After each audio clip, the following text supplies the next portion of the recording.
तो कैसे हैं मेरे दोस्त, हम फिर आ गए हैं आपको एक नया वीडियो लेके। तो आपको मैंने शायद यहाँ तक आपको नोट करवाया था। ये सारे क्वेश्चन मैंने आपको दिए थे, 1 2 3 4, ये सारे क्वेश्चन आपको दिए थे कि आप इसका आंसर लिखना और सबमिट कर देना ना।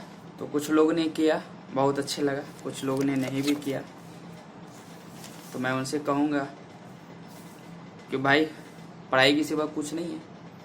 पढ़ना चाहते हो तो ढंग से पढ़ो, मन लगा के पढ़ो। मैं आपको पार्ट बाय पार्ट आपको रिवीजन करवा रहा हूँ, आपको मैं दे रहा हूँ, क्लास नोट्स उपलब्ध करवा रहा हूँ। क्लास के द्वारा पढ़ाया गया नोट्स, जो मैंने नोट्स बनाया उसके हिसाब से आपको मैं दे रहा हूँ। आप नोट कर रहे हैं। मैं आपको सारे सब्जेक्ट का बता दिया ना, हिस्ट्री, ज्योग्राफी, एथिक्स का भी मैं विकास सर का भी दे दूंगा आपको, एथिक्स का, उसमें कोई घबराने की बात नहीं है। तो आप सिर्फ धैर्य रखें, आराम आराम से आप मुझे कॉपी को नोट बना लें। आपको क्लास नोट्स जब कॉपी के तैयार हो जाएंगे तो मार्केट में आपको लक्ष्मीकांत की बुक मिल जाएगी, उसे पढ़ लेना। उसके बाद आपको ये भी मिल जाएगा मॉडर्न हिस्ट्री का स्पेक्ट्रम। स्पेक्ट्रम बहुत अच्छी बुक है, उससे भी आप पढ़ सकते हो, अपनी तैयारी कर सकते हो। क्लास नोट्स तो है ही। आपको क्लास नोट्स में तो यही सिर्फ समझना है कि हमें क्या पढ़ना है, क्या छोड़ना है। बस आपको ये चीज़, आपको माइंड मैप चाहिए, माइंड मैप आपको मिल रहा है। आपको क्या चाहिए कि मैं कौन कौन सी टॉपिक पे ध्यान दे रहा हूँ, तो कौन से टॉपिक पे आपको ज़्यादा ध्यान देना, वो सारे नोट्स तो आपको मटेरियल के जरिए या क्लास नोट के जरिए मैं तो आपको दे रहा हूँ। इसमें कोई चिंता की बात है नहीं। और दूसरी बात, आपको पीटी के लिए चाहिए थोड़ी डीपली नॉलेज होनी चाहिए। पीटी के एक्चुअली है कि देखो, एक मैं सच बता देता हूँ, क्योंकि क्लास नोट्स जो होते हैं वो मेंस के ऊपर सबसे ज़्यादा होते हैं। पीटी के लिए आपको थोड़ी सी बुक तो पढ़नी ही पड़ेगी, ये बात सत्य है। क्योंकि पीटी में थोड़ी सी फैक्ट क्वेश्चन पूछा जाता है। फैक्ट क्वेश्चन और मेंस में थोड़ी सी कट जाती है। तो मेंस के लिए हिसाब से सबसे अच्छा क्लास नोट्स। पीटी में भी आपको काम आएगा, क्योंकि कुछ काम पीटी में दे ही देगा ना। तो इसलिए आप लक्ष्मीकांत की बुक में आपको कहूँगा सजेशन में, और स्पेक्ट्रम कहूँगा मॉडर्न हिस्ट्री की। मेडिकल से क्वेश्चन आते हैं, और मेडिकल से भी क्वेश्चन कम ही आते हैं, और प्लस एंशिएंट से भी आपको क्वेश्चन कम ही आते हैं।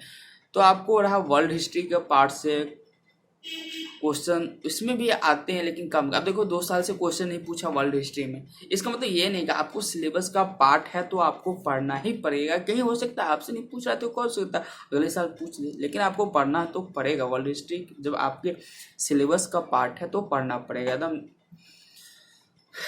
चलिए, आज फिर मैं आपको कह रहा था एक चीज़, मैंने आपको, कुछ लोग कह रहे थे कि भैया आपका नोट्स मुझे मिल रहा है तो मैं कुछ समझ नहीं पा रहा हूँ। तो मैं बता रहा हूँ बार बार आपको कि देखो, मैं आपको मोबाइल से ही शूट करता हूँ।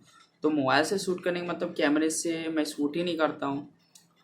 तो मैं करूँगा बहुत जल्दी, कैमरे से भी शूट करूँगा। तो मैं कहीं पे कुछ अगर प्रॉब्लम आ रही, कुछ समझ नहीं आ रही, तो मैं तो रीडिंग के हिसाब से पढ़ रहा हूँ। वहाँ पे वीडियो को आप पॉज कर लो, उसके बाद आप उसे नोट कर लो कि मैंने क्या बोला, उसे नोट कर लो, आगे पीछे कर सकते हो। आपको तो सारा ऑनलाइन में तो ये सारे सुविधे हैं। और दूसरी बात ये है कि मैं किसी वर्ड को अगर वहाँ पर अगर गलत रहता, कटा वटा हुआ रहता, राइटिंग थोड़ी अच्छी नहीं है, मानता हूँ मेरी, तो कटा हुआ, मैं तो उसको डबल पढ़ने की कोशिश करता हूँ कि डबल भी पढ़ दूँ ताकि लो। तो आपको सबसे अच्छा तो मुझे लग रहा है कि माइंड मैप आपको सबसे अच्छा मिल रहा है सारे सब्जेक्ट का, कि माइंड मैप कैसी होनी चाहिए, एग्जाम्पल के साथ भी मिल रहा है आपको, और टॉपिक बाई टॉपिक मिल रहा है, सीरीज बाई सीरीज, जो आसान होना चाहिए। ये चीज़ नहीं कोई देता है, ना कोई पढ़ाता है, ना ही कोई समझाता भी है। तो मैं आपको एक प्रकार से मैं कहा देता हूँ, हमेशा मैं बार बार कहने की कोशिश नहीं करता हूँ, फिर इस वीडियो में मैं कह रहा हूँ कि एक टॉपिक वाइज सीरीज देता है, इसके बाद ये पढ़ना है, इसके बाद ये पढ़ना है। और एक चीज़ पढ़ने का तरीका, अगर आप इस चीज़ की तैयारी करो, चाहे मतलब पीसीएस की तैयारी करो या यूपीएससी की तैयारी करो, तो उसका हमेशा सिलेबस आपके सामने दीवार पे चिपका होना चाहिए, ताकि जब भी पढ़ाई करने बैठो तो सिलेबस आपके नज़र के सामने रहे। आप उस सिलेबस को हमेशा देखते रहो, आप उसे रिवाइज करते रहो कि हमें क्या पढ़ना है, क्या पूछेगा। तो इससे आपको पता है बहुत ज़्यादा क्लियरिटी आएगी, समझ में आएगी कि वाकई में हमको क्या पढ़ना, क्या छोड़ना। मैंने इस टॉपिक को पढ़ा कि नहीं पढ़ा, इस टॉपिक को मैंने छोड़ तो नहीं दिया ना, इस तरीके से पढ़ो ना यार, मज़ा आएगा, क्या पढ़ाई में मज़ा आएगा, इस तरीक़ा से लगेगा। और दूसरी बात, आप मोटिवेट के लिए अगर बीपीएससी निकाल दो, बीपीएससी का आप पूरा वहाँ पर माइंड खास नहीं को फिगर बना दो कि ये बीपीएससी कंप्लीट, ये आईएएस कंप्लीट, और लक्ष्य रखो 2020 से 2021 में निकालना है, या 2022 से 23 में निकालना है, या 23 से 24 में, ये लक्ष्य को वहाँ पे डिपुट कर दो। तब आप उसको 12 बजे पढ़ोगे तो मैंने आज पढ़ा नहीं, मैं इस लक्ष्य को कैसे पूरा करूँगा। फिर आज में अरे मैंने गलती करी यार, रात में भी नींद नहीं आएगी, आप उस पर थोड़ी सी, जब यार कभी भी मन करे ना कि जैसे कभी भी नहीं पढ़ रहा हूँ तो सोचो थोड़ी सी, आज मैं खेल कूद लिया पूरा, चलो ठीक है आए आराम कर लिया, जैसे आराम कर रहा हूँ नींद आ रही, मैंने अपना काम पूरा किया कि नहीं किया, ये थोड़ी सी माइंड में क्रिएटिव लाओ। किया मैंने लिखा हूँ 20 से 22 में अपना लक्ष्य पूरा करना है, 2 साल में इसे पीछे दूंगा, 1 साल चला गया, 1 साल बचा हुआ है कि मैं इसे 22 में मुझे एग्जाम देना है, लास्ट पीरियड मुझे बच्चा दे पाऊंगा कि नहीं दे पाऊंगा, मेरा काम पूरा हुआ कि नहीं हुआ। इस पे थोड़ी सी आपको मंथन तो जरूर करना पड़ेगा भाई। इस पे जो मंथन नहीं करोगे ना फिर तो सक्सेस होने में, क्योंकि इतनी लड़ाई है ना इस कंपटीशन में, बहुत लड़ाई है, बहुत ही ताबड़तोड़ लड़ाई है। जब तक आप हार्ड वर्क नहीं करोगे ना, बेगर हार्ड, कोई लोग बोलते हैं 5 से 6 घंटा 7 घंटा मैं पढ़ लूँगा टॉप कर रहा हूँ, ये गलत बोल रहा है। उससे पूछो कि क्या ये टॉप करने के बाद आदमी कुछ भी बोलता है यार, कुछ भी। अरे एक चीज बता दो, घर पे ये भी मत बताओ, मैं दिल से बताता हूँ, घर पे ये भी मत बताओ, क्योंकि आईएएस की एक नौकरी है ना, जब देखो नौकरी अगर आपको लग जाएगी तब तो बहुत, तब तो आप सबके माँ बाप बन जाओगे, सबसे पूछ भी रहोगे, हुकूमत चलाओगे। लेकिन जब आपके नहीं हो पा रही है तो घर पे ये भी मत बताओ, हाँ दिए हैं देखो निकलेगा, अरे नहीं आईएएस की तैयारी कर रही है तो मतलब एक प्रिपरेशन कर रहे हैं कि चलो हाँ देंगे, जब निकलेगी तो फिर तुम पूछेगा, जब तुम्हें पता हाँ दिए हैं निकलेगा इस बार दिए हैं, पूछेगा बाद में बेटा निकला कि नहीं निकला, ये पूछेगा। अरे आईएएस की तैयारी करने गए थे दिल्ली वापस आ गए क्या हुआ, ऐसे पूछेगा। तो इससे आपको बचना पड़ेगा। देखो सब कुछ को आपको लेके चलना पड़ेगा, कहाँ हम सिक्योर बने, कहाँ हमें अनसिक्योर रहना होगा, कहाँ पे कौन सी बात बोलनी है, कहाँ पे कौन सी बात नहीं बोलनी है, ताकि हम भविष्य में वहाँ पे फंस न जाए, इसे आपको लेके चलना पड़ेगा। ये जो चीज़ करता है ना वो समझो, ये एक चीज़ में अगर सफल नहीं भी हो रहा है ना तो दूसरी चीज़ में सफल होने में उसे कोई नहीं रोकेगा कि दूसरी चीज़ में वो तो सफल हो जाए। चलो यार काफ़ी के साथ में टाइम हो गया वेस्ट यार, मैं अब आपको पढ़ के सुना देता हूँ। तो इसी चल ये थोड़ा सा प्रथम विश्व युद्ध में तो आपको बता ही दिया था, ये आ जाती है द्वितीय विश्व युद्ध का प्रभाव 1945 के पश्चात।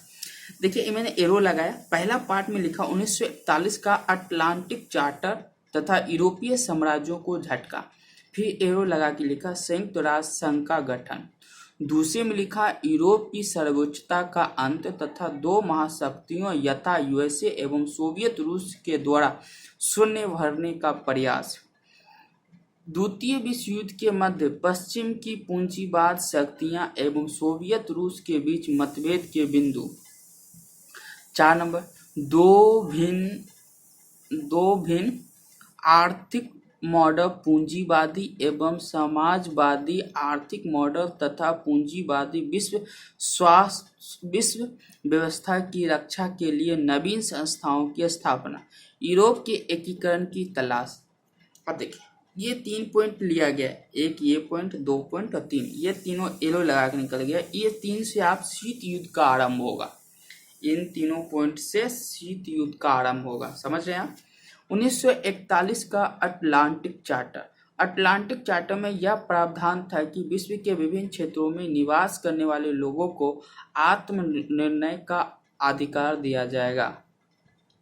सकारात्मक पक्ष, यह विल्सन के 14 सूत्री कार्यक्रम से आगे था, क्योंकि यह केवल यूरोप के लिए नहीं संपूर्ण विश्व के संदर्भ के लिए लाया गया था। 2 में अटलांटिक चार्टर को एशियाई अफ्रीकी उपनिवेशों के मुक्ति का एजेंडा माना जा सकता। सीमाएं, परंतु आगे जाके चर्चिल इस पर हस्ताक्षर करने के बावजूद इसके क्रियान्वयन से पीछे हट गया। यहाँ तक आपने नोट कर लिया।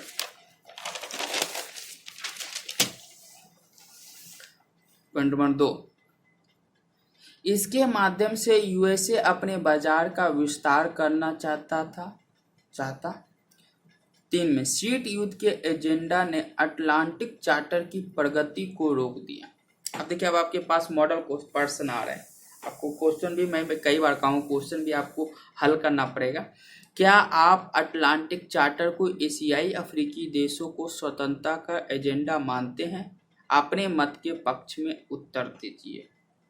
दूसरा क्वेश्चन, संपूर्ण शीत युद्ध के काल में संयुक्त राष्ट्र संघ राजनीतिक मोर्चे पर लकवाग्रस्त बना रहा, इस कथन का परीक्षण कीजिए।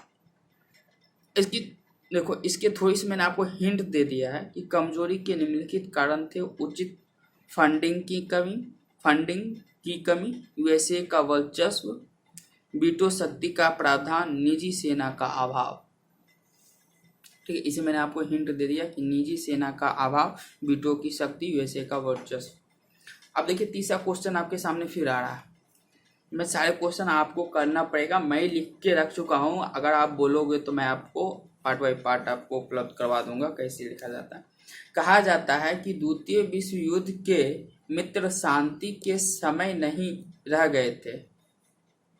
इस कथन के प्रकाश में पश्चिम के पूंजीवादी देश एवं सोवियत रूस के बीच मतभेद का कारण बताइए।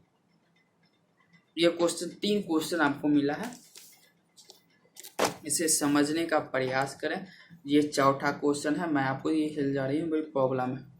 ये 4 नंबर की क्वेश्चन है, ये देखिए आप, ये कह रहा है राष्ट्र संघ की विफलता से सबक लेकर संयुक्त राष्ट्र संघ का गठन हुआ था, परंतु संयुक्त राष्ट्र संघ भी अंतर्राष्ट्रीय शांति सुनिश्चित करने में विफल रहा। इस कथन का परीक्षण कीजिए 150 शब्दों में। ये क्वेश्चन आपको 2009 में पूछा गया था सर, मैंने नोट नहीं किया, ये क्वेश्चन शायद 2009 में था पूछा हुआ। चलिए, ये देखिए इसका आंसर आपको किस प्रकार लिखना है। क्वेश्चन समझ गए होंगे, नहीं समझे तो दोबारा पढ़ के समझ लें, क्योंकि वहाँ आपको थोड़ी सी क्रिएटिव होनी चाहिए, जल्दी फास्ट करके फास्ट पढ़ें और फास्ट समझने की। 2 विश्व युद्ध विनाश लीला अंतर्राष्ट्रीय समुदाय के समझ अंतर्राष्ट्रीय शांति का महत्व स्थापित कर दिया था, इसलिए संयुक्त राष्ट्र संघ की स्थापना अंतर्राष्ट्रीय शांति स्थापित करने की दिशा में गंभीर प्रयास था। संयुक्त राष्ट्र संघ को एक ठोस आधार मिल सके, इसके लिए राष्ट्र संघ की विफलता से सबक लेकर निम्नलिखित महत्वपूर्ण कदम उठाए गए। असेंबली एवं काउंसिल की शक्ति में अंतर करते हुए यूएनए में जनरल असेंबली की तुलना में सुरक्षा परिषद को अधिक शक्तिशाली बनाया गया। सर्वसम्मति से निर्णय लेने जैसे प्रावधान की समाप्ति, सभी राष्ट्रों की समानता की अवधारणा के साथ कुछ राष्ट्रों के विशेष महत्व पर बल देते हुए सुरक्षा परिषद में अस्थायी सदस्यता के साथ वीटो की शक्ति का प्रावधान।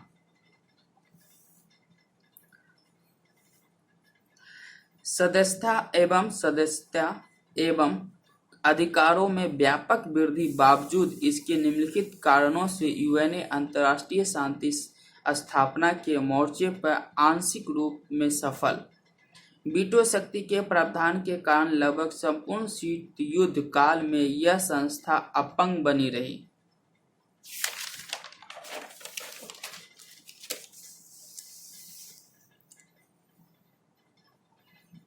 अनुमति अपेक्षित फंड की कमी, इस कारण यूएसए का हस्तक्षेप अधिक, निजी सेना के अभाव के कारण अंतर्राष्ट्रीय शांति के मोर्चे पर अपेक्षित रूप में कार्य नहीं कर पाना।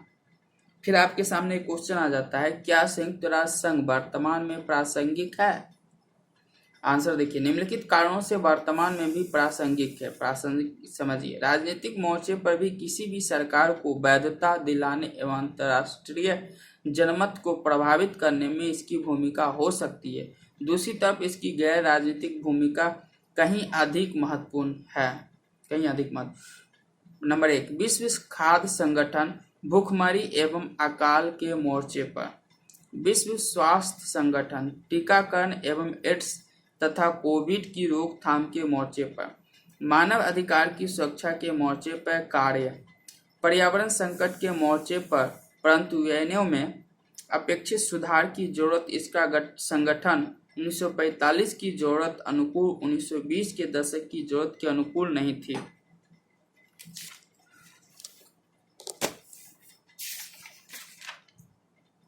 शीत युद्ध देख लेते हैं। अब शीत युद्ध, मैंने उसका थोड़ा सा आपको क्रिएटिव दे दिया था, हिंट दे दिया। आप शीत युद्ध के बारे में थोड़ा देख लेते हैं। शीत युद्ध क्या है?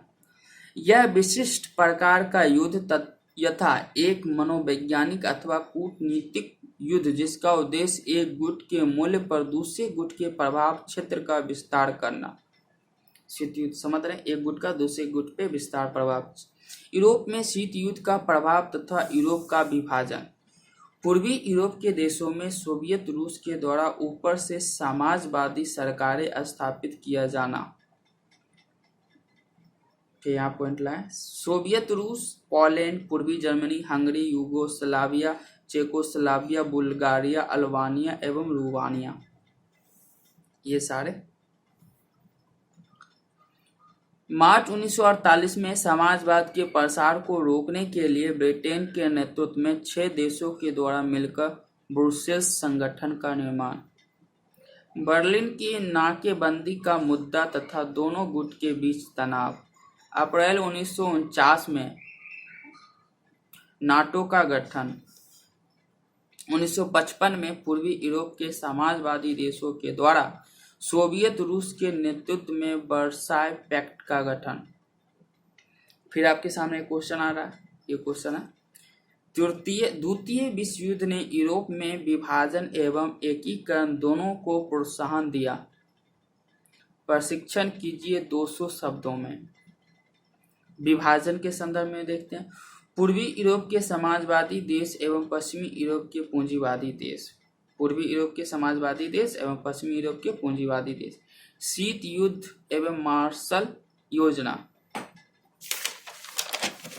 इस पे लिखना, आपको लिखना है। थोड़ी सी मैं क्रिएटिव दे रहा हूँ ताकि हिंट आपको। एकीकरण में रोम प्रोटोकॉल के आधार पर यूरोपीय आर्थिक समुदाय 1958 का गठन। अब मैं आपको इसके लिए मैं आपको कल नोट करवाऊंगा। ये आ जाता औपनिवेशिक मुक्ति एवं बी उपनिवेशीकरण। ये देखिए माइंड मैप है, इसको मैं फिर आपको कल नोट करवाऊंगा।